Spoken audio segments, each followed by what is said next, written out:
Hi, we are the Group 3 and we are here to discuss about Japanese occupation. So, the so-called peacetime of the decade of the 20s and 30s in the Philippines was shattered when Pearl Harbor, which was home to the U.S. naval installations in the Pacific. It was bombed by the Japanese on December 7, 1941, which also happened here in the Philippines on December 8. So, soon after, the military installations in the Philippines such as the Clark Airfield, the Nicolas Airfield, and Sangley Point were bombed by the Japanese. So the bombing of these military installations aimed to weaken American bases in the Pacific. Japan then, an emerging power together with Italy and Germany, formed the Axis powers.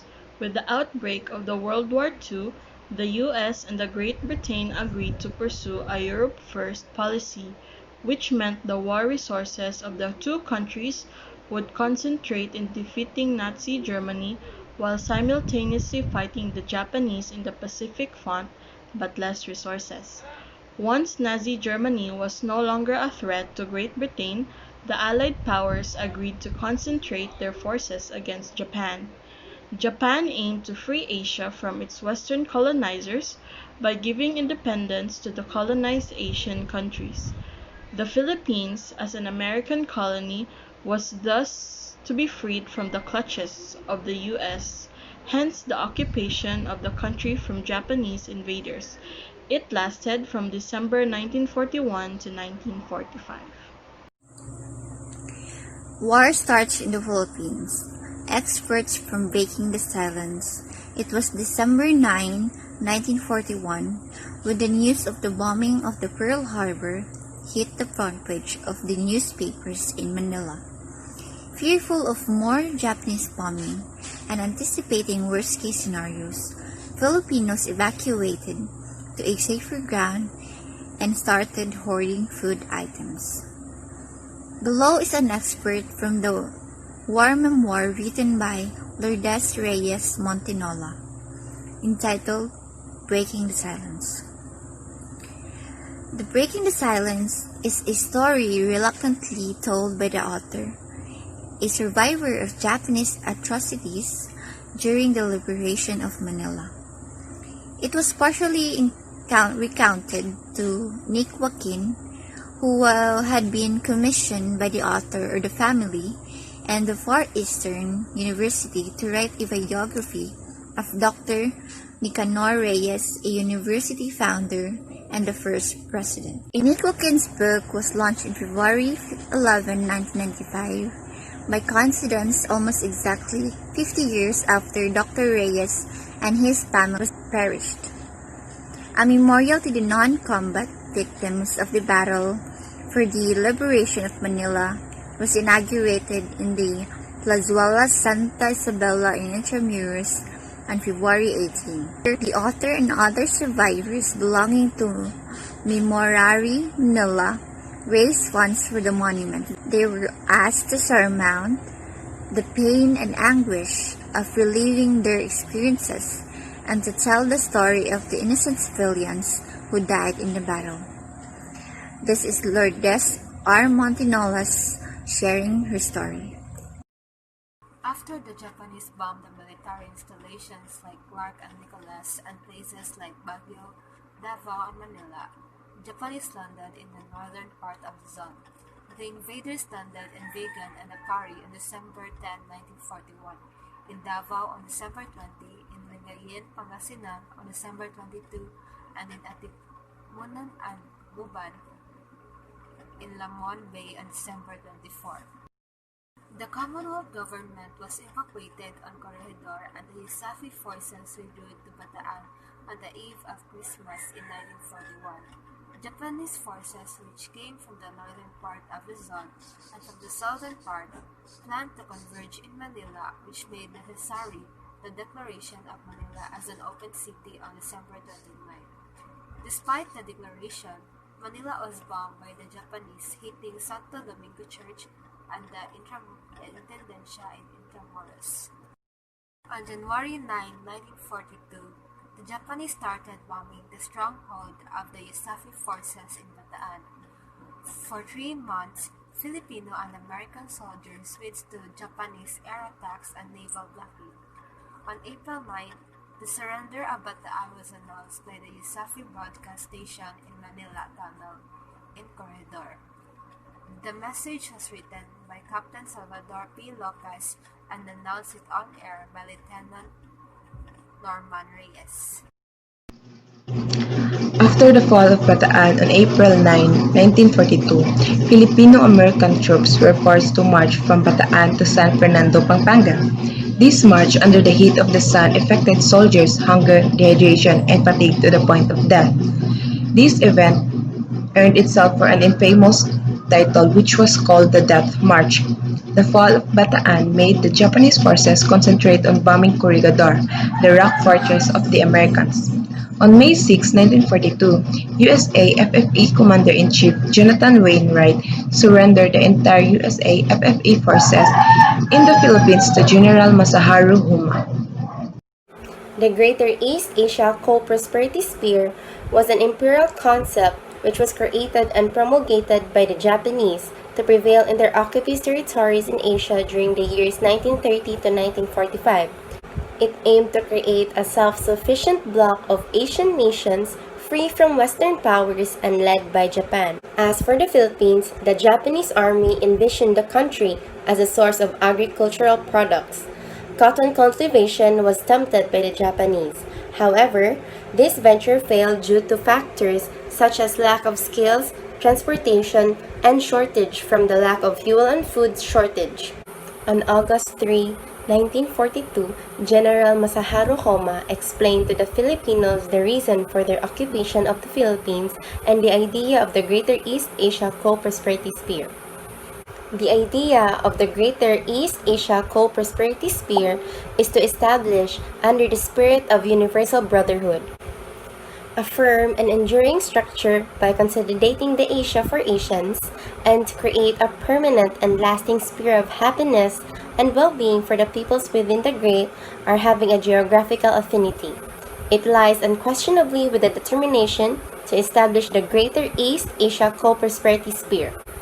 It is imperative that the Filipino people identify themselves to this great ideal and this great mission. I'm here to discuss about the inaugural address of President Jose P. Laurel. The year 1943 was marked by activities leading to the granting of the independence to the Philippines by the Japanese. The Kapisanan ng Paglilingkod sa Bagong Pilipinas, or Kalibapi, is the only political party allowed by the Japanese. It was established in December 1942. It is the first assembly held on June 18. The Preparatory Commission of the Philippine Independence was organized and was headed by Jose P. Laurel. The Constitution was prepared and approved by the Japanese government. The Constitution, whose ranks will be chosen by the President of the Japanese sponsored of the Republic.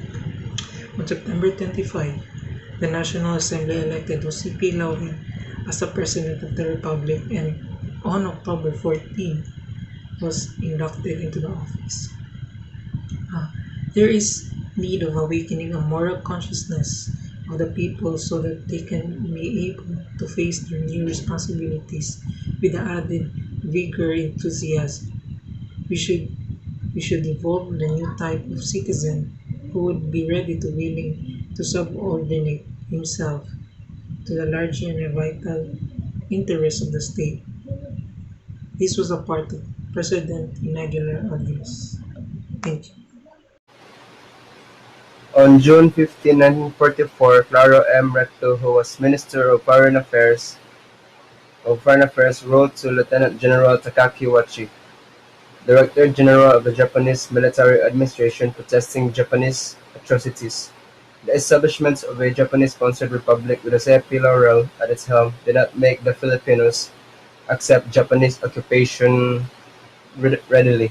6 months after the inauguration of Laurel, Claro M. Recto, the Minister of Foreign Affairs in the Laurel cabinet, was constrained to a pen lengthy letter to the Director General. In other words, the republic and the independence given by Japan to the Philippines did not offset the realities of daily life process under the Japanese regime. Japanese propensity for slapping executions without due to process, outright confiscation of property and violence towards women were some of the concerns which Clara M. Rector put forth to Wachi. When independence was proclaimed in October 1943, a great many of those who doubt Japanese true intentions towards Philippines showed a willingness to change their attitudes.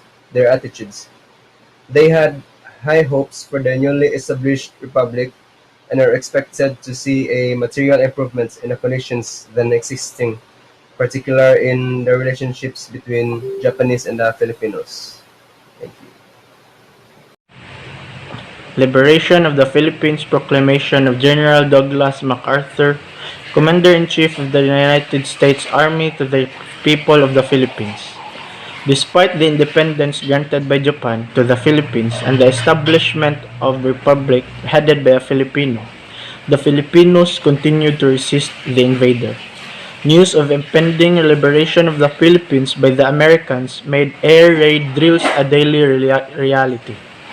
The first American air raids in the Philippines took place in Davao on August 1944. On September 21, Manila experienced American air raids, prompting President Laurel to proclaim the existence of war against the U.S. American landed in Leyte on October 20, and 3 days after, the Commonwealth government was temporarily established in Tacloban, Leyte.